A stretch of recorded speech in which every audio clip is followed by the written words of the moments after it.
to start this video by mentioning that researchers at Imperial College London found that it's really common for women to equate miscarriage with a catastrophic loss of a child. And I can tell you from experience, that is what it feels like. A death, an intense trauma. So it's no wonder that during and after a miscarriage, women need to go through the 7 stages of grief. And while each woman is different, of course, and exactly how those stages of grief will show up for her, here are some general ideas on what you might be able to expect. So the first stage of grief is shock and denial. It's common to feel numb when the signs of a miscarriage first hit, when we first find out that it's happening, especially if it's during an ultrasound because it's so sudden. All of a sudden you see that there's no heartbeat. So don't feel bad, if tears and sadness are not, your first reaction. It doesn't mean that you did not care deeply for this baby, for this pregnancy. It doesn't mean that you're cold-hearted or anything like that. It means that you are in shock. And you are still processing what is happening. The tears and the sadness will come. So just allow yourself to be in that state of shock, and you will move to the second stage, which is often pain and guilt.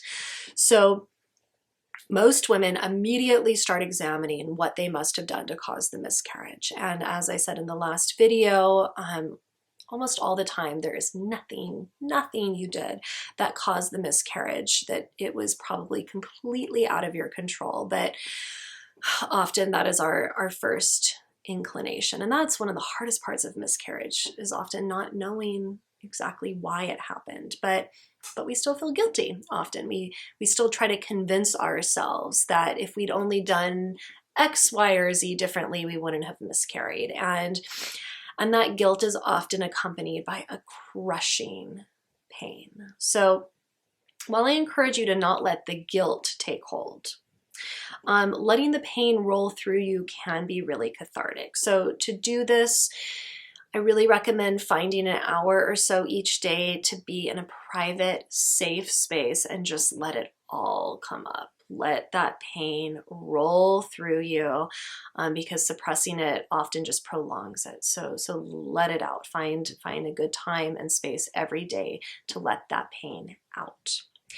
Okay, so next up is anger and bargaining. And let me tell you that anger can feel red hot. It can be geared towards care providers who you might believe should have done something to help you prevent the miscarriage. It might be towards other women who are still pregnant or who just had a healthy baby. Anger towards loved ones who you feel just aren't able to support you properly. Anger towards a higher power that you feel might have let you down. But above all, a lot of times we feel anger towards our bodies, as we often blame them, our body, for the loss. And this anger, regardless of who it's aimed at, does not make you a small, petty person. It makes you very, very human.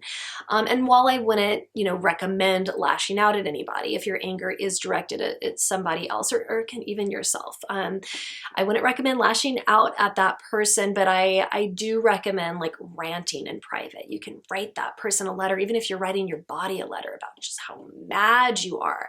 And of course, never send that letter, but you can just get it out. You can curse them out, that person, your body out in private. Let out that anger without damaging any relationships. Next is depression. So once you settle in to a full awareness that the miscarriage is happening, or that it happened, and that there is no way that pregnancy is continuing, a deep, deep depression can move in. It can be common to feel listless, just unmotivated to do anything. It can also be really common to have tears come on suddenly, out of nowhere. They just pour out of you. I had so much sudden, uncontrollable sobbing as I was navigating my miscarriage. I have never cried so hard in my life. And I didn't want anybody to make me feel better because I knew that there wasn't anything that could make me feel better. I just had to be so sad until I wasn't anymore. And a small part of me, I think, knew that the only way out of it was through. I had to fully dive into the sadness, and you might need to do the same. And let me tell you, while in the moment it feels like the sadness will never go away, that you will always feel depressed, more often than not, it does leave.